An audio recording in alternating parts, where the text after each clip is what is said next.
Hello everyone, this is Red from Red's Third Dimension Gaming, and today I'm bringing you a review on Toukiden Kiwami for the PlayStation 4 and PlayStation Vita, which basically this game is a mixture between Monster Hunter and Dynasty Warriors. And this is what a lot of people compare it to.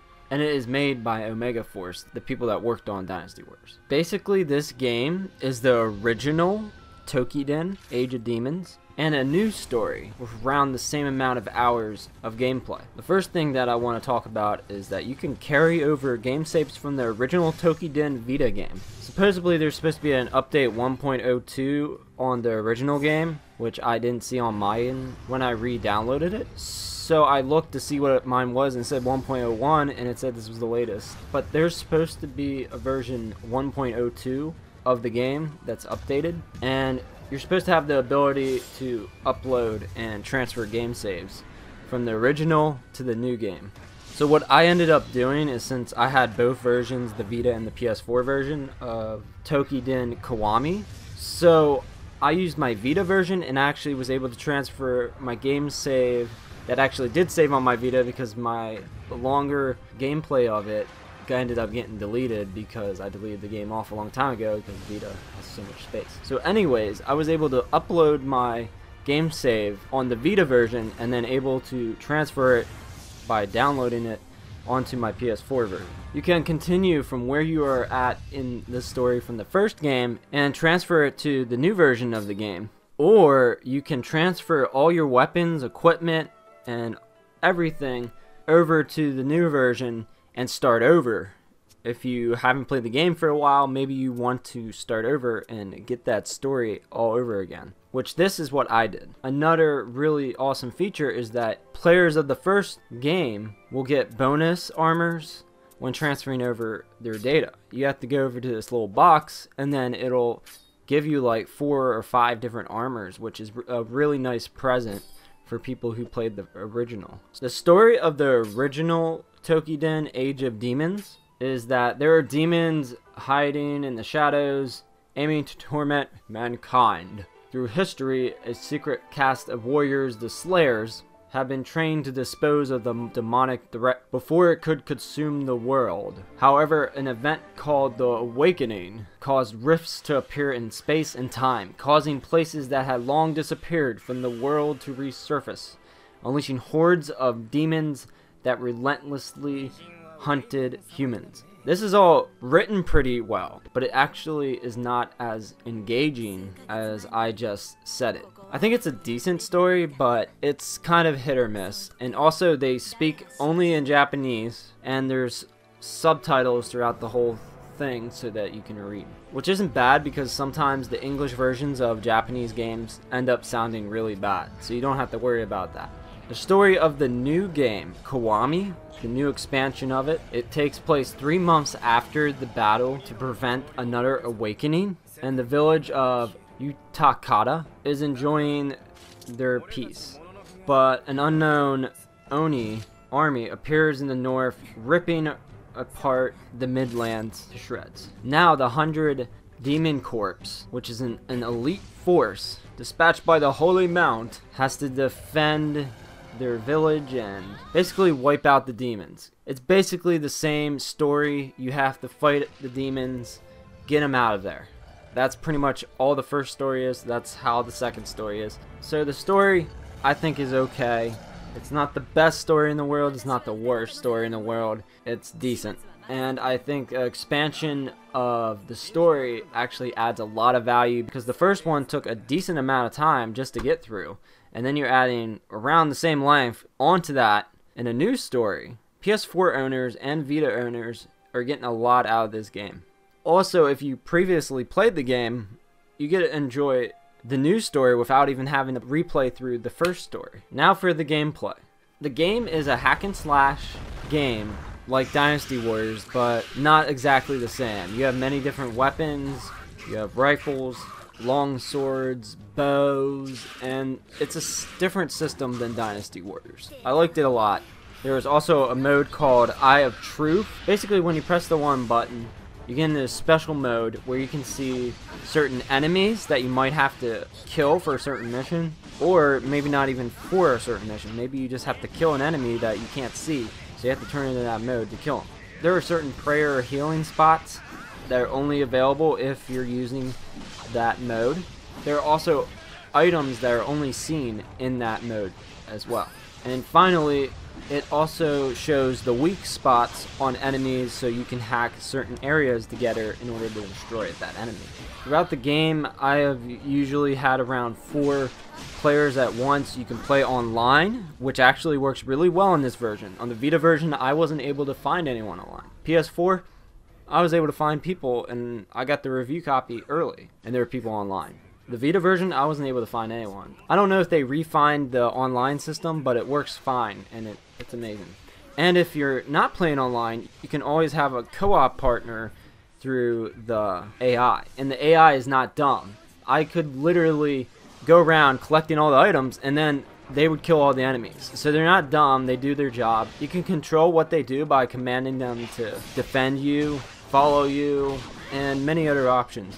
So you're kind of like their leader, and you don't have to worry about dying, because usually they'll heal you up if you have them around you. A negative on the Vita version that I had was the camera. On the PS4 version, it seems like the camera is way better than the Vita version. I don't have any issues with it. The only problem with the camera is during the town parts, where when you use the right analog stick, it zooms in on your character, and I'm just like thinking, why did they put this in the game? Why don't they just make it so you can turn your camera, which they don't let you do when you're in the town mode. But it's okay, at least you can turn the camera during battles. And like I said, I think it's a lot easier to use on the PS4 version than the Vita version.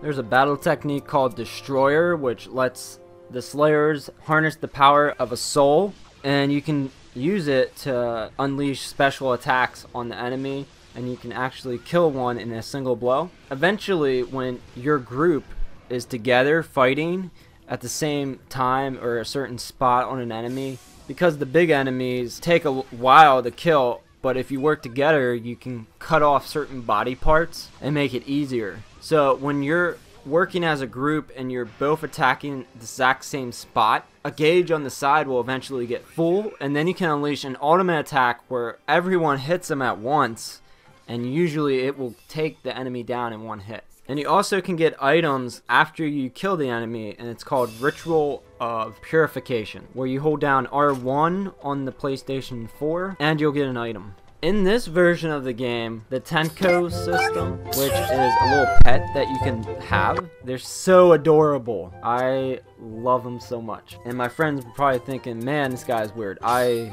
was telling them about it. I said they're so cute when I was on my headset talking to the party chat about them. It looks like the Ninetales small version Pokemon, and it is so cute. The Tenko system has been upgraded, so it's a lot different than the original version. You can now equip them with Matama, which I'll explain a little later about what that does for you. And you can send them into the battlefield and they will collect items for you. If you meet them on the battlefield, they will actually provide you with support. Sometimes they'll add special abilities onto you, and that'll help you fight the enemies. Additionally, you can change their equipment, you can feed them, which they make these cute little noises, and you can change their voice and body color. There are a bunch of new features added to the original Toukiden, such as more difficult mission types, new weapons such as the Naginata, and new battle styles. There are also new Oni, which this also includes a mysterious Oni of the north, Snowflame, too. The Oni also have new attacks and different moves. There have been new special mission types added to the game. Certain Mitama and other rewards can only be acquired in these special missions. And for the game of Toukiden Kiwami, the second one, your NPC AI are smarter and more realistic than before, so that will definitely help you in the battle. I noticed in this game they actually fight the enemies and they're always constantly helping you, unlike other games. You can also use the share feature to live stream your gameplay and you can view comments from other players. That's an awesome feature that was not available in the first game because it was for a Vita only. For PS4, you can use the share button to capture screenshots, and you can even share gameplay videos online. Finally, the last part of the gameplay that I'm going to explain are the matama. A matama is an embodiment of a soul of a fallen hero. And depending on which one you unlock, which there are over 300 different types of them, so you have a lot of choices. They provide extra defense, healing abilities, attacks, speed. There is a matama for every little thing in this game, and each one is different. That adds a lot of variety to your gameplay. If you level one up through gameplay or through the store, there's a store where you can actually upgrade your matama. You'll gain new abilities and powers in battle. For the town of Kiwami, there are a lot of new areas, such as the command center, where you can dispatch to the battlefield as a secondary unit those slayers that are not part of your own party, and when you're dispatching them, you can designate a unit leader, and they will bring you back different materials, kind of like the little pet that I was talking about earlier. There are special missions such as Feast of 100 Demons and Scorching Winds, which were DLC for the previous Toukiden, and now they will be available as a special mission. There are several different ones of these that you can take part in. There are emergency missions, infinite missions. There's even an encyclopedia which you can look at, but which I don't even care about, but it will actually show you the weaknesses of your enemies and all kinds of good information. The offering box has not changed at all. Your money, which is Haku, you can offer it, and it can give you a defense boost, attack boost, all kinds of different boosts for your enemies, and the gods will give you this in exchange for the Haku. There is also a blacksmith where you can create new weapons, fortify your old weapons, and armor. There's something called Pool of Purity, and this is an interesting one. You can invite characters whom you have formed a very close relationship with to bathe with you. Very interesting. And additionally, the pool entry card, which used to be needed to use the pool, is no longer necessary if you are prepared to pay a certain amount of Haku at the entrance. So you don't need that pool entry card. There is a guardian tree where you can donate Haku, and it will sometimes give you really good items, sometimes it'll give you okay items. There's a notice board that will tell you if anything new is happening in the town, and when you're in battles you can also take on additional requests, which are really easy to do because it's basically just like collecting 99 soil or something. It's really easy to get the additional items and you get Haku back, so why not do them? Finally, last but not least, the graphics in the game look good, but I still think they could look better. I don't think they've touched the graphics. They look the same as on the Vita as they do on the PS4, which is surprising because I thought maybe they'd change them and make them look better, but they look the exact same to me. The cutscenes are really beautiful and they look amazing on the PS4. I love being able to play everything on my big screen TV. So they look decent. They could look better, but what are you gonna do? It's a fun game. The gameplay carries this game. Overall, the game's story is simple but decent.